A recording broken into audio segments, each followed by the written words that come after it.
Olá, pessoal. Tô aqui finalizando mais uma semana de atendimentos e queria compartilhar com vocês. Eu posso dizer que são conversas, né? Porque o atendimento ele acaba indo muito além do atendimento nutricional, a gente acaba conversando bastante.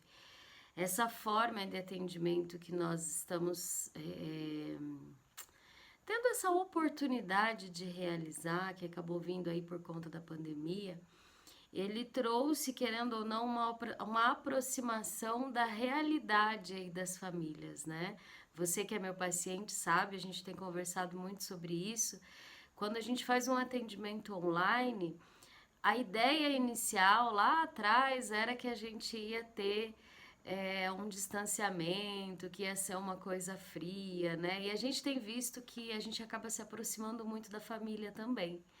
Então, acabam ocorrendo nas consultas muita interação com a rotina e eu tenho conseguido entender muito como é esse processo de cuidado, esse processo de aceitação da doença, como que vocês lidam com isso no dia a dia, e isso acaba não só me colocando numa posição de orientação com algumas vantagens, né?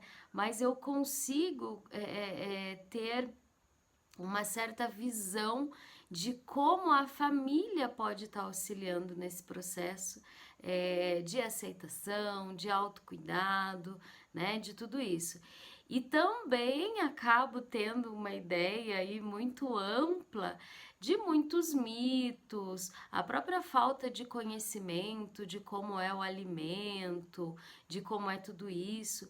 Então, é um pouquinho disso que eu queria conversar com vocês hoje, né? E para a gente começar a conversar sobre isso, eu queria colocar um pouco é, desse, desse processo de aceitação mesmo, né? Quando a gente recebe o diagnóstico, e eu sei porque eu recebi esse diagnóstico também, a gente fica com muito medo, a gente quer uma outra opinião, a gente fica confuso, inseguro, será que é isso mesmo? Será que o diagnóstico tá certo, né? E no meu caso não veio de cara você está com diabetes, ele veio um diagnóstico de pré-diabetes e eu acabei não dando bola para ele. Não busquei por conhecimento, não busquei pelo autocuidado e acabei desenvolvendo o diabetes mesmo, né? Depois de não ter dado atenção aí é o pré-diabetes.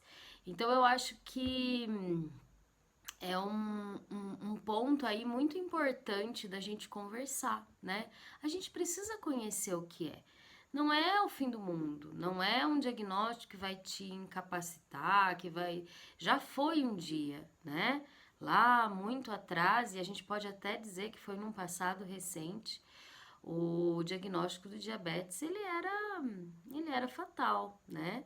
As crianças que recebiam o diagnóstico de diabetes, elas viviam por um pouquíssimo tempo, né? Então a gente sabe que isso acontecia lá atrás, mas que por conta da evolução, por conta da insulina, por conta de tudo isso, hoje é uma vida normal, né? Que precisa de um monitoramento especial, precisa de uma disciplina diferente, mas é uma doença que a gente consegue conviver muito bem, com saúde e tendo esse cuidado, né? Tendo essa atenção. Então, é sobre essa aceitação inicial que eu queria conversar com vocês. Então, puxando aí um assunto, né? O primeiro ponto que a gente precisa ter ideia quando a gente recebe esse diagnóstico é o que define, né? Como a gente pode, como isso aconteceu, o que levou ao desenvolvimento desse diagnóstico, né? E eu vou focar hoje, especialmente, no diagnóstico do diabetes tipo 2, que é aquele que acaba acontecendo numa idade aí mais não tão na infância nem na adolescência, mas que ele tem relação principalmente com os nossos hábitos, com a nossa rotina, com aquela coisa assim de que a gente escuta muito às vezes as pessoas falarem assim, ai, fulano faz isso, sempre fiz isso e nunca fiquei doente, né? Nunca aconteceu nada de mal, ah, eu sempre fiz isso e nunca aconteceu nada de mal. Então, eu acho que vale a pena a gente refletir sobre isso, vale a pena a gente conversar sobre isso, porque sim, os nossos hábitos, a gente chama isso de fatores extrínsecos, né? Fatores externos ao nosso metabolismo, né? Então, uma das coisas é o hábito, né? O hábito alimentar, o hábito de atividade física, o hábito de mover-se, de se manter ativo. Isso tudo vai ter uma influência na vida adulta e no aparecimento ou não de doenças crônicas como diabetes. Então, hoje a gente já sabe que desde o útero materno, né, quando a mãe ela tem uma alimentação equilibrada, quando ela realmente se preocupa com o que está ingerindo para o seu bebezinho, enquanto ele ainda está sendo gerado. Depois, então, nessa primeira infância da criança, né, que ela tenha a oportunidade de receber o aleitamento materno, que hoje já está mais do que comprovado que é a melhor, a maior, a mais completa nutrição, não só no sentido de nutrir, mas de afeto, de vínculo, de saúde entre mãe e filho, que essa criança tenha essa oportunidade de receber esse estímulo, de receber o aleitamento materno. E também a gente precisa considerar que quando isso não é possível, que a gente continue incluindo algo que seja adequado para esse período, né? A gente já tem hoje no Brasil políticas públicas que auxiliam essas famílias na impossibilidade do aleitamento materno, que seja oferecida uma fórmula adequada, né? A Sociedade Brasileira de Pediatria, ela é muito clara nisso. É muito importante que se tenha a oferta de uma fórmula adequada, de um leite adequado para essa criança que está impossibilitada de receber o aleitamento materno. Então aqui, gente, fica uma chamada para todos os membros de uma família. É muito importante que a gente saiba que esse primeiro momento da criança vai ter uma influência enorme na vida adulta, né? É algo assim fundamental. Vocês não tenham dúvida de que o início de uma vida vai influenciar muito no aparecimento de doenças na vida adulta. Entre elas aí o diabetes, e a gente pode falar outras crônicas também, hipertensão, obesidade, né? Então tudo isso vai ter, ou digamos que uma programação aí no início da vida, tá? E é muito importante que a família toda entenda esse processo e que todos comecem a refletir. Porque, como eu falei anteriormente, sempre tem aquele que fala: ah, mas eu sempre fiz assim com os meus filhos e nunca aconteceu nada, né? Eu não pude, por exemplo, amamentar no seio, mas eu dei leite de vaca e tá aí, todo mundo aí crescido, deu tudo certo, ninguém morreu, né? É uma das coisas que a gente escuta falar muito. Então fica aí uma reflexão, porque todas essas escolhas vão trazer consequências para a vida desse indivíduo e essas consequências muitas vezes não vão ser imediatas ali, naquele momento que está sendo oferecido, vai ser lá na frente, né? Então é muito importante que a gente converse isso com as famílias para que a gente trabalhe realmente a prevenção, para que a gente tenha esse autoconhecimento e saiba como que a gente pode fazer para prevenir que doenças apareçam lá no futuro. Não é simplesmente uma questão de escolha de alimento, mas aquilo que realmente vai trazer saúde para essa família, para esse indivíduo como um todo, tá? Então a gente precisa refletir sobre isso. O mesmo vale para o momento da introdução alimentar, né? Para o momento em que essa criança começa a receber um alimento, né? Como esse alimento deve ser oferecido, a gente não vai se aprofundar aqui nesse sentido, mas só para vocês saberem que realmente tem uma influência, que tem um motivo para não adicionar açúcar, para não adicionar preparações industrializadas que contêm açúcar, né, para essa criança, que existe um motivo para que não se ofereça alimentos industrializados, para que não se ofereça guloseimas para essa criança ali no momento da introdução, até que ela complete ali os seus 2 anos de idade. Então existem fundamentos, existem questões científicas comprovadas, né, no sentido de prevenir o desenvolvimento de doenças lá na frente. Então a gente precisa falar sobre isso. Por quê? Porque isso está na família.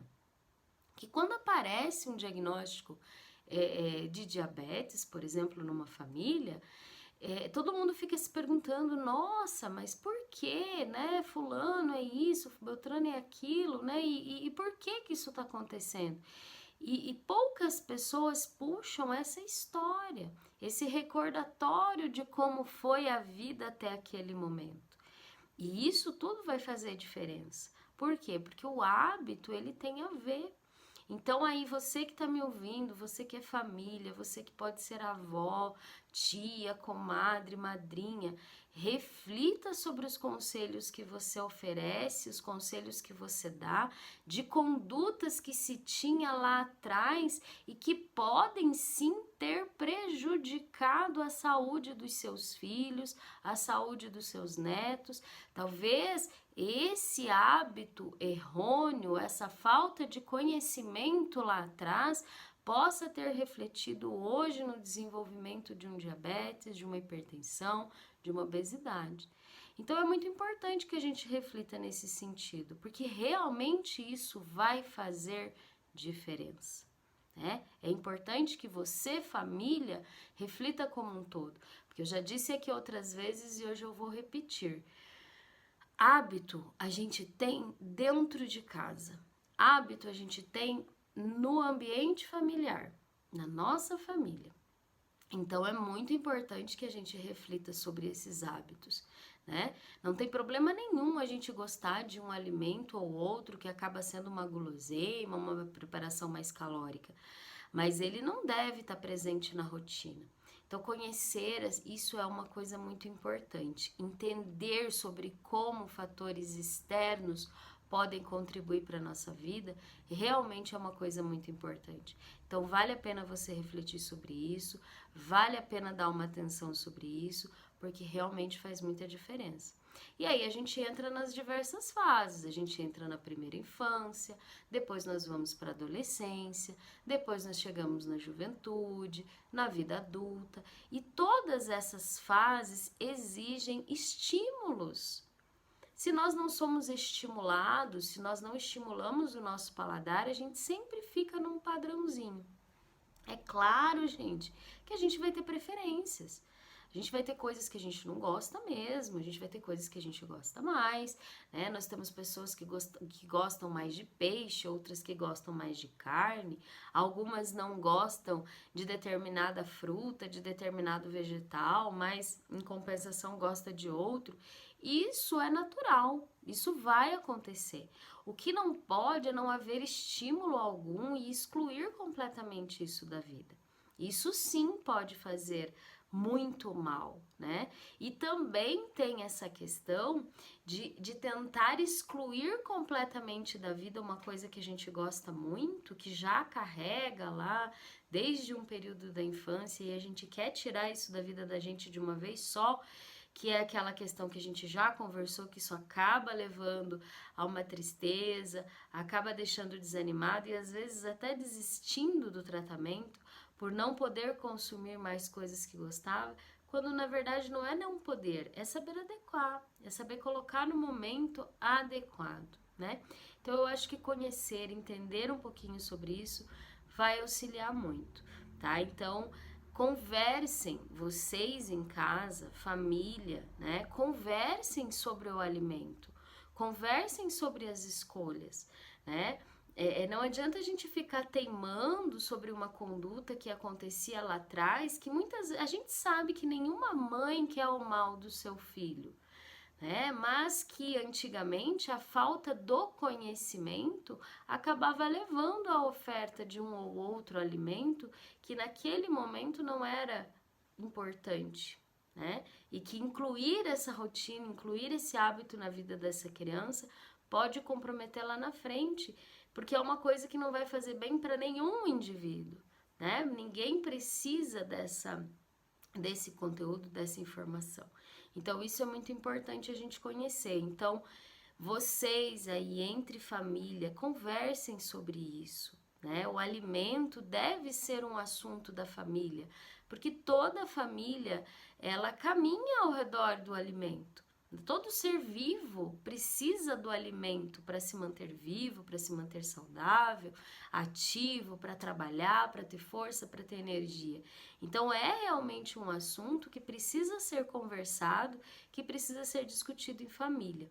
Então isso é muito importante que a gente realmente puxe esse assunto, que a gente converse sobre esse equilíbrio e que a gente aprenda em família o que pode ser um melhor caminho, né? Que a gente não fique engessado. Eu até brinco que às vezes as pessoas são muito... Tinha uma novela há alguns anos atrás que chamava Gabriela, né?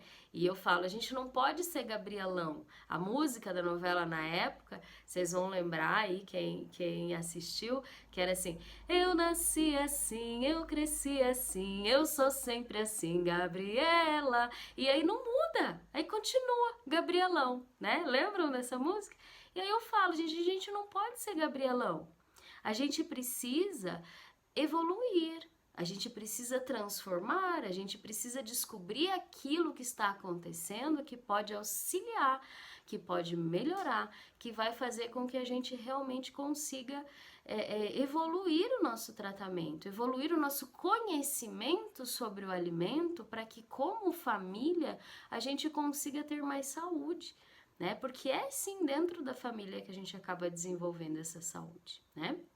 Então, conhecer sobre isso, conversar sobre isso é algo muito importante, né? Entender como é o alimento, como ele vai agir, o porquê, né, que determinado alimento não deve fazer parte da rotina do dia a dia, que ele deve ser consumido de vez em quando. Isso tudo vai auxiliar muito, né? Isso é algo que precisa ser conversado. Então, esse é um primeiro momento do conhecimento. E aí nós podemos conversar também sobre essa questão da aceitação. Aceitação, gente, ela é um ponto tão importante do tratamento, porque se eu não aceito o que eu tenho, dificilmente eu vou agir a favor de uma melhora. Se eu não aceito que eu estou com uma doença crônica, provavelmente eu vou ter muitos episódios de complicações agudas dessa doença. Então eu vou ter aí quadros de hiperglicemia, eu vou ter quadros de hipoglicemia, e isso vira uma bola de neve e as complicações começam a aparecer, né? Então são situações importantes da sua rotina de aceitação para resolver esse problema, para resolver essa ação, né? E a gente também pode ser Gabrielão num momento em que a gente não aceita aquilo que tá acontecendo. Ai, eu nunca tive isso, mas pra que eu vou ter isso agora, né? E aí você fica, eu nasci assim, eu cresci assim, eu sou sempre assim. E não muda, criatura, e aí não adianta, né? E aí não vai resolver. Então a gente precisa pensar, tá? A gente precisa refletir sobre aquele diagnóstico, porque simplesmente dizer, não, isso não é comigo, não vai resolver nada, muito pelo contrário, pode só complicar a sua situação. Então a gente realmente tem algo para conversar, tem algo para refletir sobre uma coisa que tem uma solução e que você pode ter uma qualidade de vida imensa de tratamento. E que sim, gente, envolve a família como um todo, né? Por quê? Porque todo o processo de alimentação acontece dentro de uma família, não é diferente. É dentro da família que acontece o processo de inclusão de alimentos, de hábitos, de escolhas, de decisões de final de semana, de decisões de refeições da noite, se vai ter janta ou se vai ser lanche, não é assim? Não é dentro da família da gente que a gente desenvolve isso? Se eu vou levantar e vou tomar café da manhã ou não, se eu vou ter frutas disponíveis na minha rotina, se eu tenho alimentos industrializados no dia a dia ou se eu deixo isso para um consumo realmente esporádico. Então, são questões que precisam ser decididas em família. E é nesse sentido que a gente tem que refletir, né? E mesmo sendo um alimento natural, um alimento, ó, eu tô com uma poncã aqui, né, ó. A poncãzinha é um alimento que tá na época agora, né? Nós estamos aí próximo do meio do ano e a gente começa a ter a poncã numa quantidade maior aí disponível na nossa rotina, no nosso dia a dia. E eu particularmente gosto muito, né? Tenho aí gosto muito mesmo da poncã.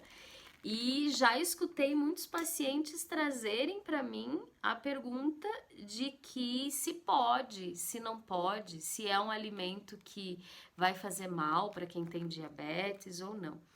E aí eu coloco para vocês, tudo depende da quantidade de como tá a tua rotina. Sim, a poncã é uma fruta, sim, por conta de ser uma fruta, ela tem frutose. Frutose é carboidrato e dependendo da quantidade que você consuma, a sua glicemia pode subir.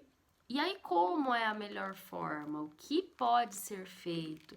O que a gente como a gente pode fazer a melhor estratégia para consumir a poncã sem que ela prejudique a nossa saúde, né?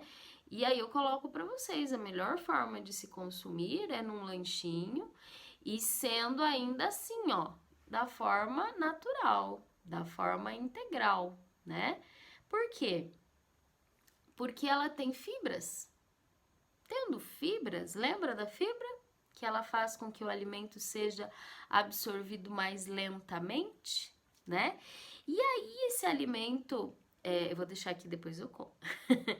Esse alimento que vai ser absorvido mais lentamente, e isso vai estar presente em todas as fibras, tá, gente? Todas as frutas contêm fibras. Algumas têm mais, outras têm menos, mas todas contêm fibras. Então, esse processo de absorver mais lentamente o alimento, ele vai acontecer com todas as frutas. E aí a gente precisa pensar nessa questão da quantidade. Então então a melhor forma é consumir a fruta como fruta mesmo, né? Que nem agora comer a poncã com bagaço, não retirar, as pessoas gostam de tirar a pelinha, não retira porque é essa pelinha que vai fazer com que a tua glicemia fique mais controlada, com que ela não tenha pico, né? Pensando também na quantidade. E aí nós temos outras formas de consumir, né? Tem preparações, eu vi compota de poncã, que aí faz aquela calda, né? E aí quer dizer, já acrescenta outros tipos de carboidrato, já faz um preparo diferente, ou então prepara um suco, né? O suco aqui é importante falar para vocês. O suco, toda vez que a gente faz o suco de uma fruta, a gente tira a fibra da fruta e a gente concentra a frutose. Na tangerina isso acontece, né? Na laranja isso acontece, na uva, na melancia, na manga. A gente tira a fibra, muitas vezes coa, faz um processo, né, de produção do suco e que ele concentra ali numa quantidade pequena, uma grande quantidade de frutose. E isso pode comprometer. Saber sobre isso é muito importante. Por quê? Porque não é o alimento propriamente dito que vai te fazer mal. É a forma como você preparou esse alimento, como você combinou esse alimento. Comer uma poncã dificilmente vai fazer com que você tenha alguma instabilidade do teu diabetes. Agora, se essa poncã tiver na forma de uma compota, na forma de uma geleia, na forma de um suco, isso pode comprometer. Por quê? Porque aí vai ter um excesso. E a velocidade com que a glicemia sobe toda vez que um alimento foi processado, que está fácil de ser digerido, é muito maior do que quando o alimento está aqui, da forma natural com que ele foi, né? Com que ele está na natureza. Então, isso é muito importante da gente refletir, tá? A gente precisa conversar sobre isso, sobre o conhecer o porquê que o alimento, como o alimento age no seu organismo, a gente ter a aceitação da doença, que não adianta negar e isso só vai gerar complicações, né? E isso deve ser conversado em família. E é muito importante a gente ter ideia de tudo isso, por quê? Porque às vezes a gente começa a restringir da alimentação da pessoa determinados alimentos, sem ter o conhecimento, sem saber como isso funciona no seu corpo, a pessoa fica triste. Eu escuto muito, gente, eu não sei o que eu posso comer, porque eu não posso comer nada. É uma frase muito comum. Às vezes o paciente chega porque a mãe quis que fosse, ou porque a filha quis que a mãe fosse, e a pessoa chega e fala: eu não sei o que eu vim fazer aqui, porque eu vou escutar aqui que eu não posso comer o que eu gosto, e aí o que eu vou fazer? Não posso comer nada? É muito comum isso acontecer. E isso acontece pela falta de conhecimento, tá? Por quê? Não é proibido comer. Nenhum doce não vai ser proibido comer. Mas eu preciso entender como eu devo fazer essa ingestão. Como eu devo consumir esse alimento. Como eu dei o exemplo agora há pouquinho da questão da Poncã, é algo que a gente precisa saber, que todo mundo precisa saber. E é por esse mesmo motivo, gente, aqui abrindo essa nossa conversa, essa nossa reflexão, é por esse mesmo motivo que não se recomenda mais que crianças recebam ali no momento da introdução alimentar o suco de fruta como acontecia antigamente. Não tinha isso, gente? Não tinha? Eu tenho certeza que muitos de vocês que estão aí me ouvindo são bebês de suco de laranja lima. Eu não tenho dúvida disso. Né? Que já ali na introdução alimentar, lá nas primeiras refeições, às vezes o primeiro alimento que era oferecido era o suquinho de laranja lima. Hoje, a gente sabe que não é um hábito a ser desenvolvido, o hábito de tomar suco. Ele não faz bem para a criança, ele também não faz bem para o adulto. Ele não deve ser um hábito estimulado.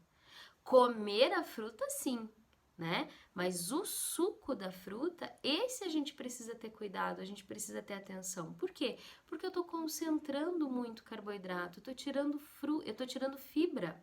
Eu estou desestruturando um alimento, eu estou transformando um alimento que estimula a mastigação, que estimula o funcionamento do intestino, que vai fazer com que o intestino funcione direitinho porque tem fibra, né? Eu estou tirando toda essa estrutura e transformando num suco.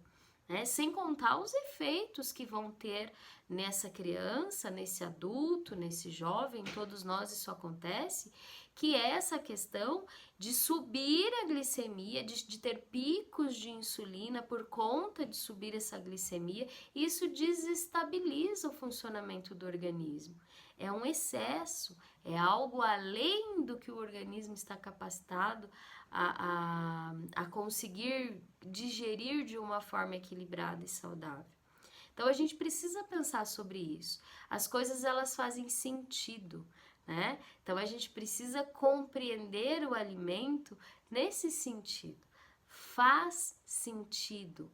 E é por isso que não dá. Pode ver, as pessoas, fulano deixou de tomar suco com a refeição. Nossa, parabéns pro fulano, né? Que legal, a gente já tem esse conhecimento, já sabe que não pode. Mas aí vai essa mesma família e estimula o suco na criança, lá na introdução alimentar. Por que estimular se não é algo que é recomendado para nenhuma fase da vida?